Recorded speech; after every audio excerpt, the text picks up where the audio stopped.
Selamat malam teman-teman semua, kembali lagi di Popia Podcast Bincang Bisnis Asik. Dan hari ini saya ditemenin, dan setiap hari sih sebenarnya, tiap podcast saya ditemenin tamu-tamu spesial tentunya. Dan hari ini saya ditemani oleh apa ya kita ini ya? Temen lah. Katanya dulur bro. Dulur. Iya, dulur. Dan dulur itu lawas. Jadi saya ditemenin sahabat saya, Mas Raga Prihatin Alfat. Beliau adalah salah satu Crazy Rich Malang ya. Jadi, kalau mungkin saya bisa sebutkan bisnisnya ada puluhan mungkin ya. Saya sebutkan ada beberapa ya. Syariah Room, kemudian ada Kelola Net, kemudian ada bisnis properti, ada bisnis kayaknya juga ada F&B juga yang kemarin sempat disampaikan juga. Dan ini baru 4 yang bisa saya sebutkan. Jadi hari ini kita akan membahas lebih jauh siapa beliau dan bisnis apa aja yang beliau kelola. Gitu Mas ya? Siap. Bener ya? Santai. Disebut Crazy Rich Malang ini isunya di luar seperti itu loh. Amin lah. Amin ya, doa ya. Semua ucapannya seperti Doa. Oke. Dan semoga nular juga Pak ya. Menular ke saya dan menular ke teman-teman yang lain juga. Siap. Gitu ya. Jadi sekarang kesibukannya apa Pak? Alhamdulillah kalau sekarang aktivitas kemarin pandemi ya, kalau sekarang boleh dibilang new normal katanya orang-orang. Kesibukannya sekarang ya kerja, terus kalau weekend kayak gini ya sama keluarga. Tapi saya termasuk tipikal orang yang meskipun pandemi ataupun after pandemi saya tetap kerja ya, tetap harus ada aktivitas ya. Harus ada aktivitas. Jangan sampai enggak Pak. Jangan sampai enggak. Bahaya. Betul. Ya. Betul. Bahayanya apa aja Pak? Kira-kira? Kalau saya sih memang saya tipikal orangnya ya nggak bisa diem. Jadi kalau nggak keluar ataupun nggak ini nggak bisa. Malah ini semua nanti capek semua nanti malah. Berarti istilah orang Jawa itu orang obah, orang mamah ini bener ya? Betul. Sampean yang lebih paham istilah itu kan. Selama kita mau bergerak ya, walaupun kondisi seperti ini, insya Allah pasti ada aja ya rezekinya ya. Dan harapan saya juga nanti setelah dari podcast ini juga nanti ada sesuatu yang bisa kita bangun Pak ya. Kita kolaborasikan lagi. Kan kolaborasi. Oke. Saya ingin jadi teman-teman, saya dulu ini dengan Mas Raga pernah satu seragam ya, sama satu alma mater. Alma mater apa ya? Hijau putih kali Pak ya. Bukan putih abu-abu ya. Putih hijau. Satu alma mater dan mater kerja, bukan alma mater sekolah. Iya. Nanti dikiranya alma mater. Karena kalau alma mater sekolah kalau pilihannya nggak biru putih, abu-abu putih sama merah sama putih. Kalau hijau putih kan bisa sih kalau kita ini ya sekolah di departemen agama bisa sih. Madrasah hijau putih. Madrasah dulu seragamnya ya hijau putih. Nah, saya ini pernah gabung dengan Mas Raga ini berapa tahun Pak ya? Ente di Bangsit gini berapa tahun Pak? 7 tahun. 7 tahun ya? Tapi waktu kita ketemu kan waktu saya baru di Malang ya, aja. Untuk masa kerjanya sebenarnya hampir sama ya. Cuman ketemunya menjelang akhir-akhir nggak sih? Akhir-akhir. Satu gedungnya menjelang akhir-akhir saya dipindah waktu itu. Dipindah ya? Belum terakhir untuk menyatakan untuk saya pengen. Oh enggak ya belum ya itu ya. Waktu itu masih yang di Sutoyo kan? Sutoyo. Jadi saya ketemu dengan Mas Raga ini waktu di. Kan sebelumnya kita udah akrab bro. Sudah akrab. Iya. Cuman diperakrab lagi ketika saya sering ngopi di warung dekat kantor sebenarnya. Warungnya ente lebih tepatnya. Saya sering ngutang. Enggak mungkin. Saya ini kalau teman-teman tuh ngutang tuh bagi saya ya sudah lah, enggak apa-apa teman-teman sendirian. Iya, yang penting kan bayar bro. Jadi istilahnya orang tuh kayak Hiroshima itu kan hancur gara-gara ini kan bom kan. Nah, kalau warung-warung seperti kita dulu itu hancur gara-gara bukan bom. Lebih tepatnya bon-bonan. Jadi kita dulu satu alma mater dan kalau ngomong Mas Raga ini beda lah.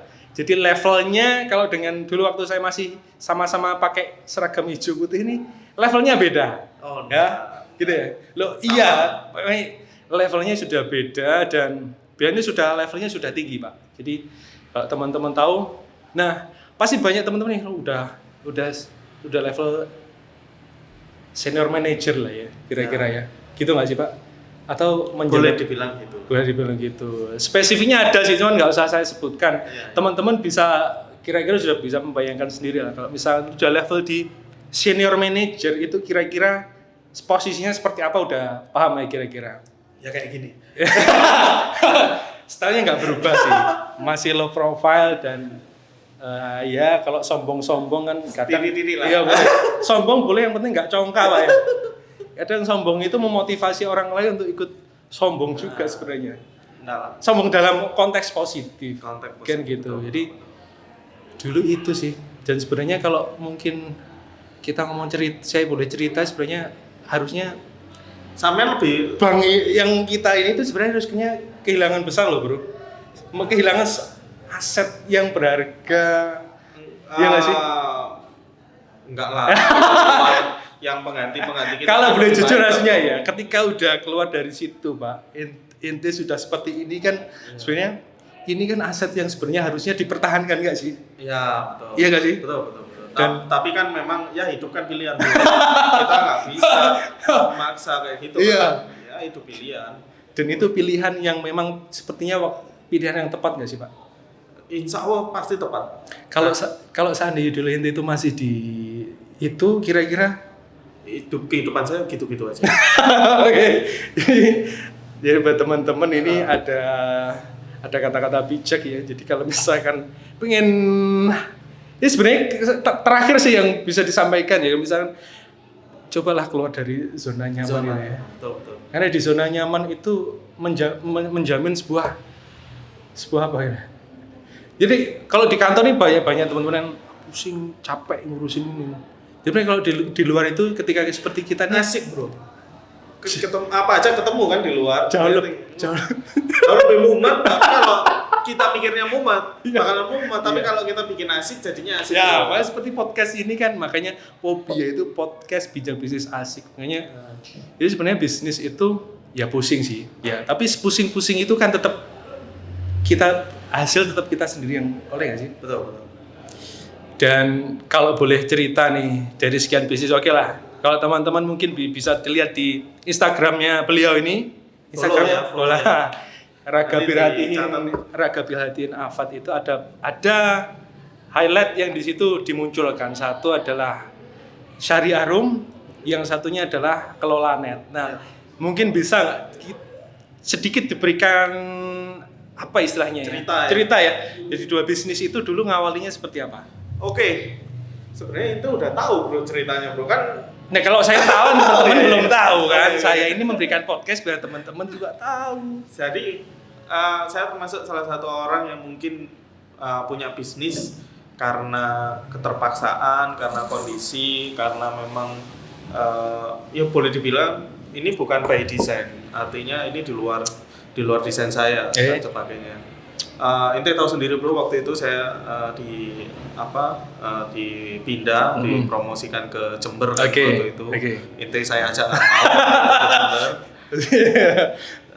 Dari Jember sana itu memang banyak pelajaran berharga. Ketika wajar lah ya, kita anak Malang, dulu saya udah di Jakarta, di Surabaya, di Malang.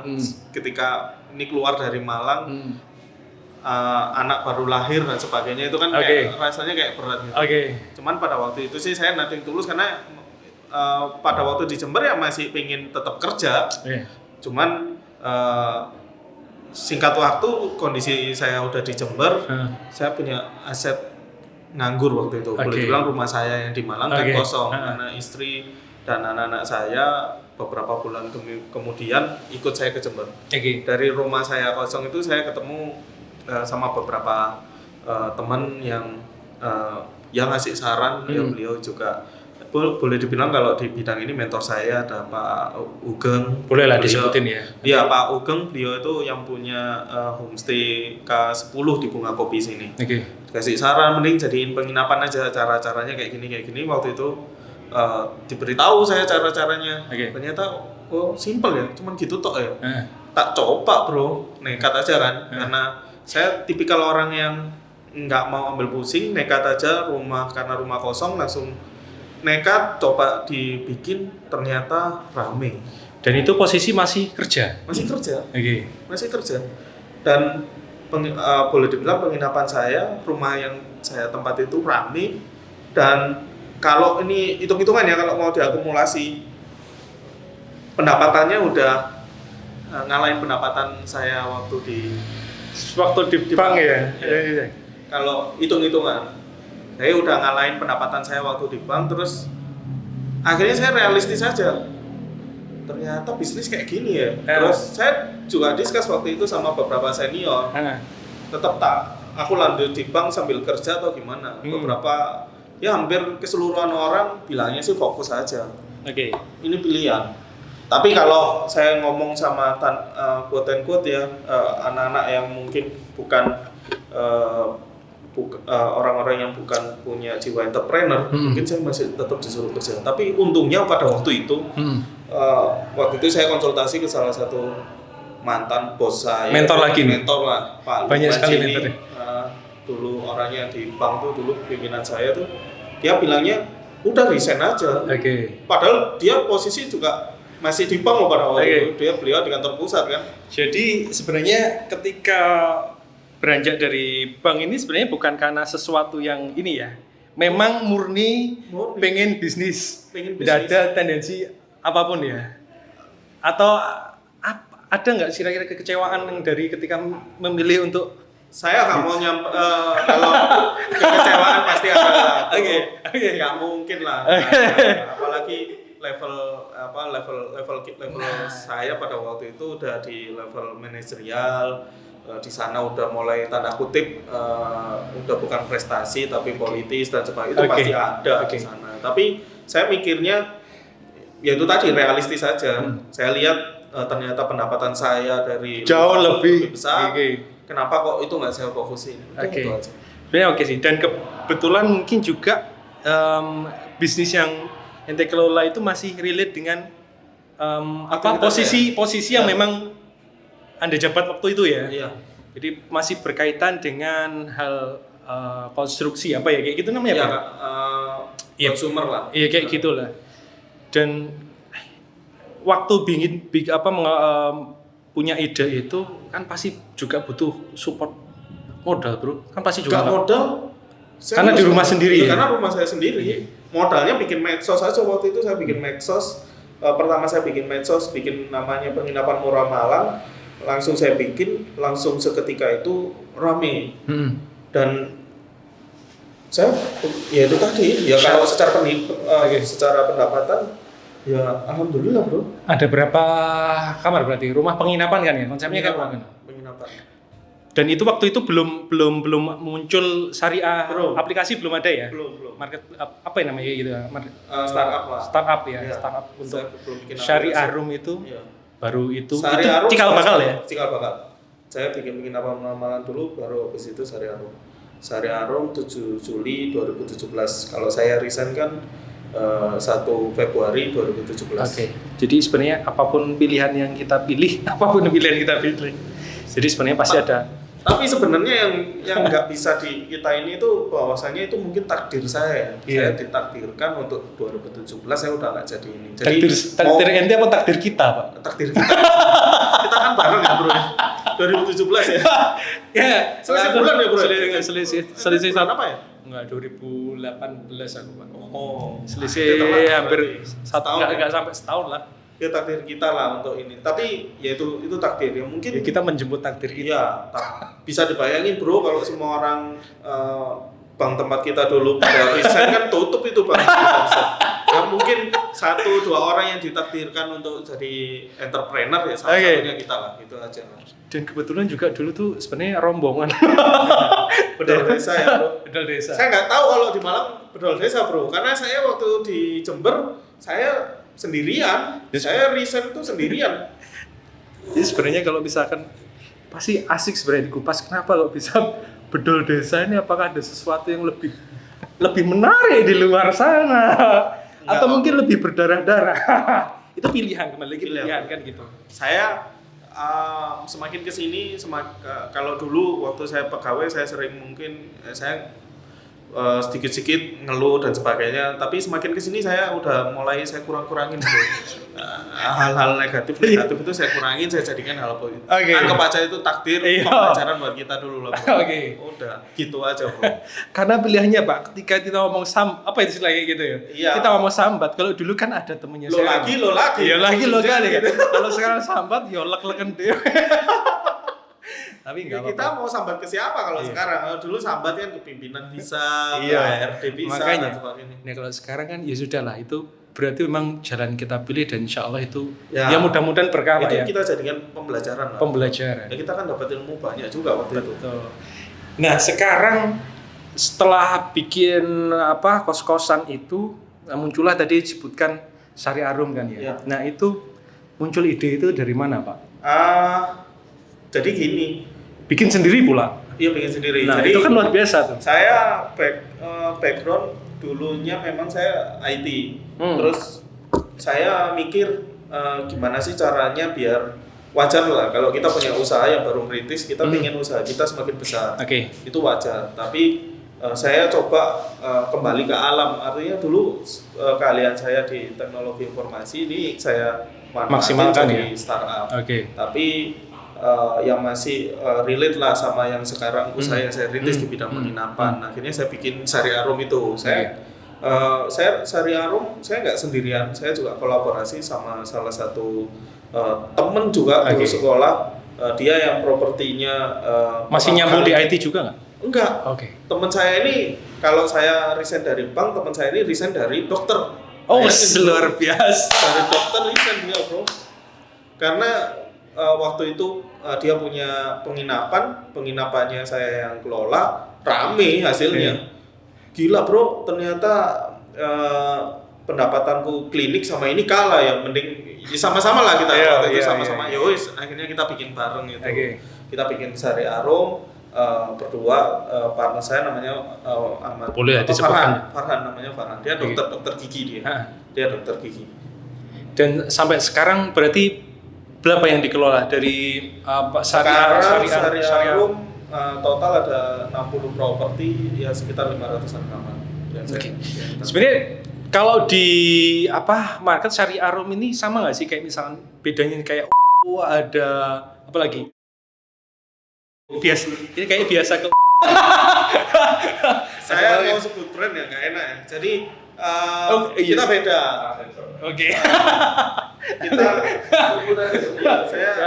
Saya nggak sebut brand, jadi sebut merek aja nggak apa-apa. Ya kita beda, artinya kalau mereka kan konsepnya chain hotel management, kalau kami jatuhnya lebih banyak ke hospitality sama unchain hotel. Kita bukan boleh di ini nggak? Jadi gini, kita lebih supporting. Kalau chain hotel management itu dia brandnya dia itu yang ditonjolin utama. Jadi bla bla bla nir apa dan sebagainya. Jadi Mas Hari apa atau Mas Hari apa kayak gitu kan. Sedangkan brand penginapannya kan nggak ada. Sebutin lah apa itu ada penginapannya. Branding nggak ada. Iya. Lah bedanya dengan kami ini kita sebutin brandnya ya Sigura-gura Homestay atau Gria Jadi Joyo, punya aset pun juga punya. Yang punya properti pun dia merasa brandnya dimunculkan juga. Jadi kayak gitu kita besarin brandnya. Toh kalaupun nanti masih kerja sama kita atau enggak, brandnya dia juga masih ada. Jadi kalau menurutku juga jauh lebih menguntungkan. Karena kita support karena dulu saya ibaratnya ya kita support lokal produk lah. Kita support teman-teman yang pengen mulai bisnis kayak gimana.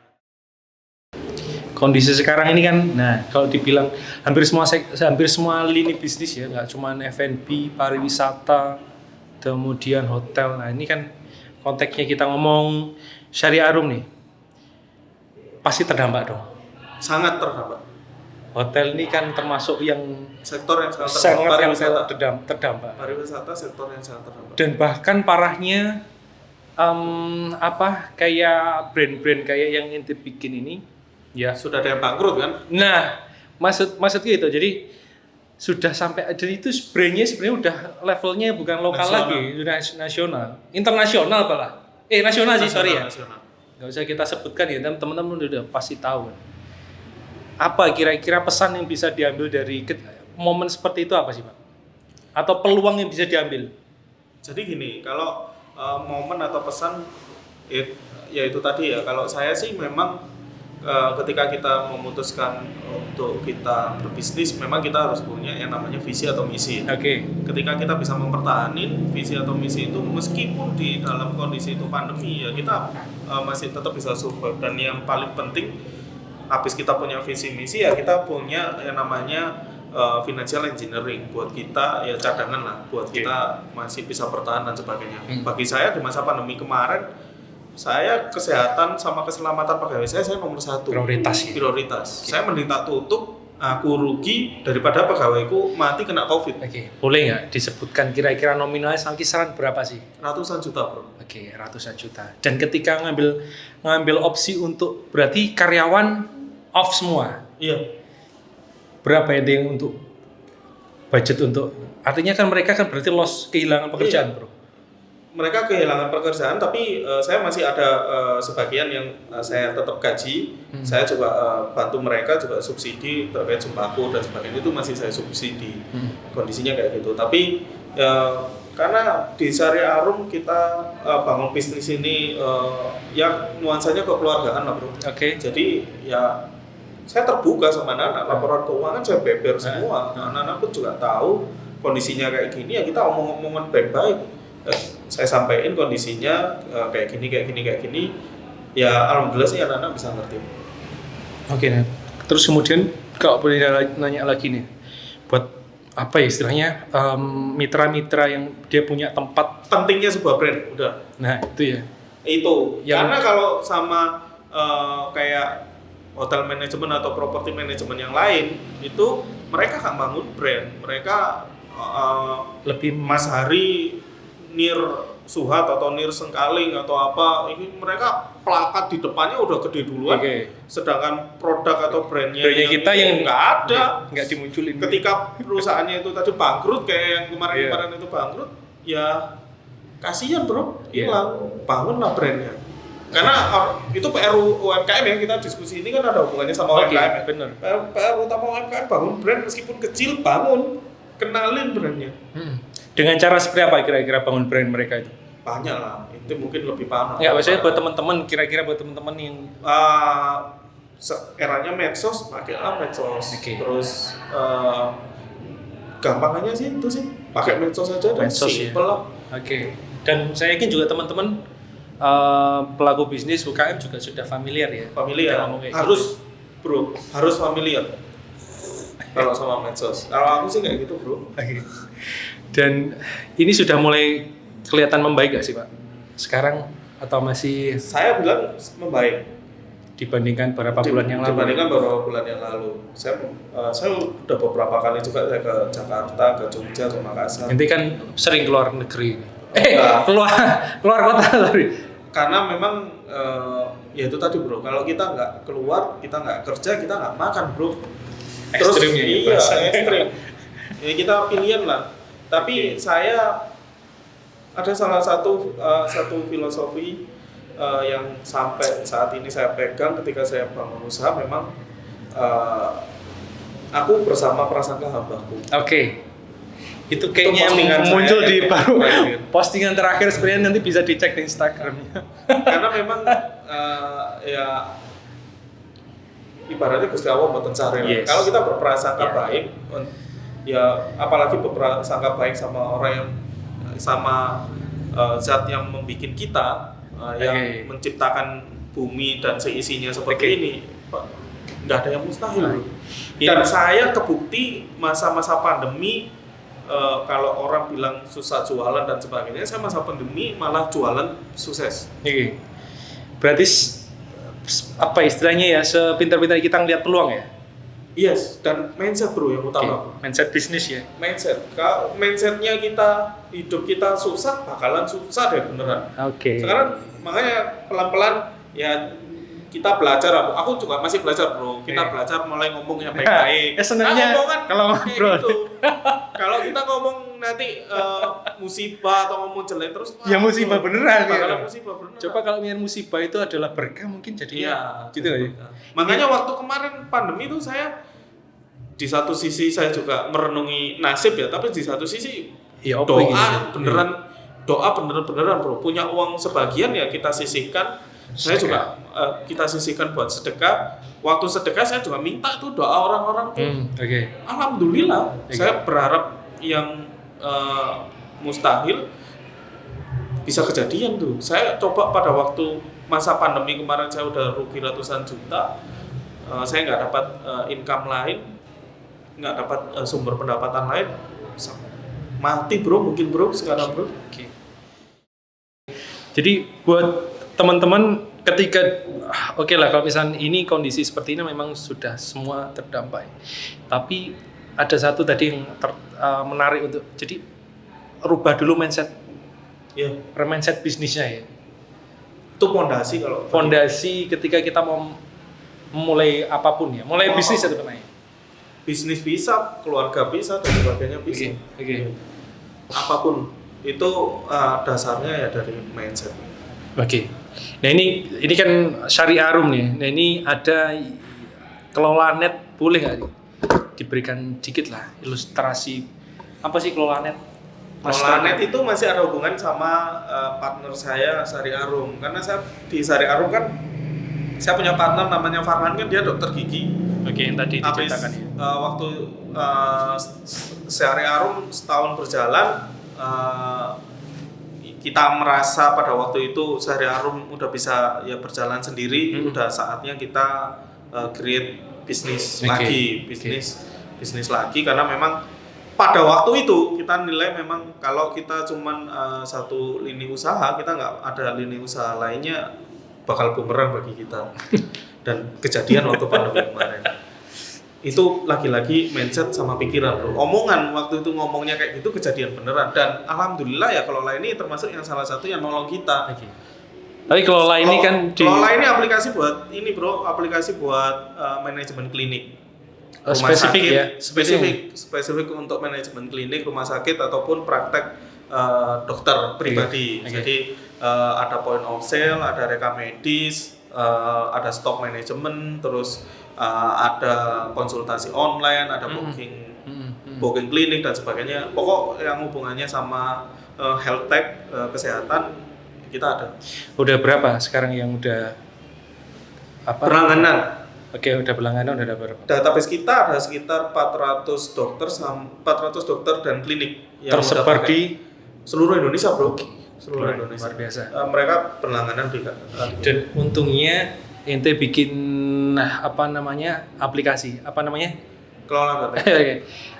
Sorry, maksud itu kelola.net itu apa ya, Pak? Startup juga ya?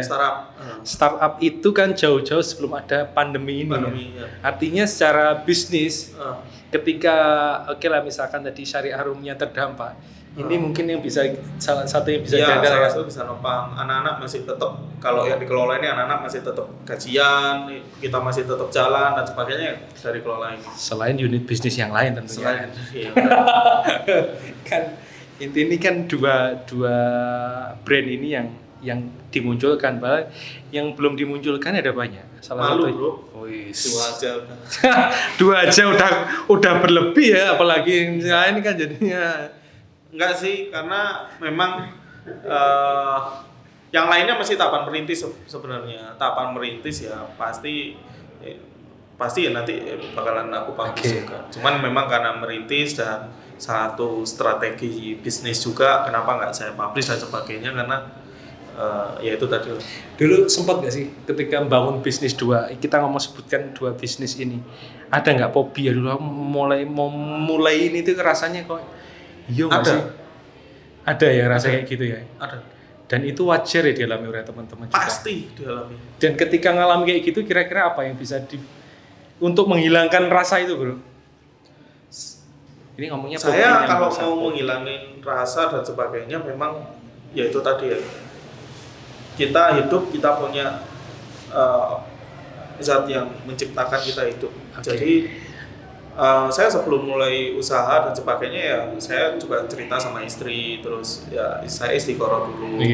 Terus ya itu tadi balik lagi ya sama mindset kita ya. Kalau kita udah kalau fobia ya, tapi kalau kita udah Bismillah aku yakin ya Bismillah, jalan. pasti jalan. Oke. Yang Tapi penting kalau- ada take actionnya itu ya. Iya, fobia itu muncul sebelum action kadang. Iya. Ya, ada apa-apa takut ini takut itu dan sebagainya itu pasti ada, dan ketakutan itu tadi itu yang harus kita kembaliin. Kalau kita ini juga ada itu tadi ya, kita punya Allah lah bro. Jadi udah apa yang mau kita takutin ya? Ini lebih. Udah itu aja. Jadi pembahasan kita lebih dalam ya. Dan ini adalah salah satu kalau ngomong sebenarnya Mas Raga ini udah pantas kalau disebut sebagai coach. Enggak. Jadi sebagai mentor. Aku Jadi masih- saya sering banget Masih belajar. saya sering banget diskusi, saya sering banget sharing. Ya berharap sebenarnya ketika kondisi seperti ini siapa tahu nih ada sumber cuan lain yang bisa kita kolaborasikan. Bisa. Sangat Gitu bisa ya. dan banyak bro. Dan Banyak. juga buat terbuka juga buat teman-teman yang lain juga ya. Ya kan? Ini kebetulan kita nih alumni dan kita insya Allah silaturahminya oke lah ya dengan teman-teman yang lain juga ya. Insya Allah harus lah, silaturahmi kan memperlancar rezeki ya. Memperlancar rezeki ya, seperti quote-quote yang ente berikan ke kita ini kan selalu kalau perlu saya tulis nih biar tak ingat nih ketika ketemu ini saya tulis. Mindset saya bro, minta. mindset dulu tadi ditulis bro. Pakai ditulis. Tata itunya dulu bro. Mindset bisnis. Iya, Oke. harus punya mindset baik, prasangka yang baik lah, utamanya sama yang di atas. Karena yang menolong kita ya cuma yang di atas. Ini siapa yang mau nolong? Iya. Nggak ada. Kalau Kita ini kita siapa? nanti di kuburan juga nggak ada yang nolong. Kita nggak punya tetangga ya. Iya. Kalau sekarang buru-buru kita masih mending sekarang masih punya teman. Kalau udah Iya. disebutin ente tadi kan toleh kanan toleh kiri. Betul. Ya kita harus itu tadi lah, tata prasangka yang baik, utamanya sama yang di atas. Ya kita doa, ya berdoa aja. Karena yang bisa merubah takdir kan cuma doa. Ya, ini. Kita jalanin Catat kayak gini. teman-teman, jangan lupa ini poin-poin yang barusan ini hati-hati kalau nggak kecatat takut lupa ini. Enggak, poin penting. kita kayak gini kan udah ditakdirin, kita sekarang ketemu Ya. terus Kita sharing gitu sharing ya. di sini dan kan udah ditakdirin bro. Iya. Coba waktu itu kita nggak ke satu instansi di ini, instansi di bank dulu, aku mungkin nggak kenal ente bro. Saya ini sebenarnya salah satu yang pengen saya sampaikan juga. Mungkin ada buat teman-teman yang masih kadang kan aduh, di kantor capek, Ya pusing Pak. Apa kira-kira pesan-pesan buat teman-teman? baliklah rasa capek, rasa pusing, rasa malas itu jadi penyemangat. Kalau kita itu tadi loh, kalau kita itu mengeluh, ini juga kita ngeluh. Kalau kita ya Pak, hidup juga bakalan itu saja. Tapi Yes. kalau kita punya visi atau impian yang besar, Yeah. seperti para pendahulu kita, Oke. ya sebutlah contoh Utsman bin Affan, Oke. Abdurrahman bin Auf, Oke. para khalifah mereka nggak serta merta gratisan Oke, oleh tiba-tiba Allah nih. dijadikan Diktadirkan khalifah kan. seperti butuh proses. Butuh proses. Mereka amalannya pun sampai sekarang dan sebagainya. Kalau kita punya cita-cita yang itu jauh di atas kita melampaui ini ya, insya Allah kita bisa. Tapi kalau kita merasanya udah ya wis Gusti Allah kayak aku sakmene wis tak syukuri ae Iya. ya. Iya, boleh aja, boleh Bakalan gitu ya. cuman semono ae dan pasti ya. Dan itu gitu sebenarnya nggak aja. salah kan sebenarnya orang bilang ya nggak apa-apa lah Nggak kayak ada gini aja. masalah. Tapi itu tadi bro, aku bersama prasangka hambaku bro. Minta bro, minta ae yang banyak. Tadi kan udah jadi pesan-pesan buat teman-teman ya ketika kan pasti ada lah teman-teman entah itu yang baru rencana ataukah UKM yang saya pengen seperti Pak Raga deh ini. Ya, Saya pengen sukses seperti Bila. Kira-kira pesan apa buat teman-teman ini? pesan yang mau saya sampaikan ke teman-teman, apapun profesi teman-teman, pastikan teman-teman all out ya di sana ya, jangan sampai setengah-setengah, jangan sampai. Karena hasilnya juga setengah-setengah nanti ya. Betul, pasti setengah-setengah. Kalau teman-teman mau mutusin kerja, ya nggak ada masalah. Itu sebuah pilihan buat teman-teman kerja. Tapi kalau teman-teman mau berentrepreneur juga jangan setengah-setengah, karena ketika kita itu tadi kita nggak all out ya, dapatnya pun juga akan nggak all out juga. Kalau saran saya memang di pandemi ini jadi pelajaran berharga buat kita semua bahwasannya kita nggak bisa yang namanya punya hanya dari satu sumber ya, khususnya pendapatan kita ya. Mungkin yang kerja juga nggak bisa hanya mengandalkan dia kerja aja, karena yang waktu pandemi ini yang dia mutusin jadi pekerja tiba-tiba di PHK itu juga banyak. Yang dia waktu pandemi ini dia berentrepreneur, yang usahanya nggak laku itu juga banyak. Artinya kita harus punya yang namanya cadangan-cadangan, kita punya yang namanya itu tadi lah beberapa alternatif untuk ya kita bisa survive dan kita bisa bertahan hidup. Jadi kayak gitu. Dan di masa pandemi ini pelajaran utama yang harus kita pelajari adalah kita ini ternyata nggak ada apa-apanya. Hanya diuji satu virus yang namanya COVID dan sudah berantakan kayak gini. Berantakan sedunia. Kita mungkin nanti bisa bayangin ya kiamat kita kayak gimana dan sebagainya. Makanya ketika kita masih punya iman, udahlah pasrahin aja sama yang di atas. Luar biasa sekali. Jadi kata-kata penutup yang ini buat saya juga nanti malam saya renungkan juga ininya. Siap bro. Direnungin juga nanti kita kolaborasinya apa bro. Nah itu yang kita tunggu. Jadi teman-teman kalau boleh sedikit saya berikan kesimpulan ya. Jadi dari kita ngobrol tadi yang pertama bahwa kita mau bisnis itu fondasi pertama adalah mindset bisnis. Mindset bisnis kita tata, kita mau jadi pedagang ataukah kita mau jadi pebisnis itu pilihan. Kemudian yang kedua adalah ketika kondisi seperti ini butuh apa istilahnya? Bukan butuh kolaborasi ya. Mungkin lebih apa Pak ya kita enaknya ya? Ya kita harus eranya kolaborasi ya. Iya, eranya sekarang eranya kolaborasi. Kita sudah eranya kolaborasi. Artinya positifnya adalah ketika kita mengalami hal down seperti ini, paling enggak ada ketika kita down ada yang mengangkat untuk memberikan support. Atau enggak ya paling enggak untuk teman kita sharing lah. Kemudian yang ketiga adalah semua yang apa istilahnya ya semua yang terjadi itu sudah ditakdirkan. Jadi kita tinggal menjalani aja sama berdoa biar kita dapat takdir yang baik. Gitu. Jadi itu podcast kita hari ini bersama Mas Raga di episode ke-6. Jangan nantikan untuk podcast Popia di episode selanjutnya. Jangan lupa klik like dan komen. Jangan juga subscribe di channel di bawah. Sampai ketemu di episode selanjutnya. Thank you bro.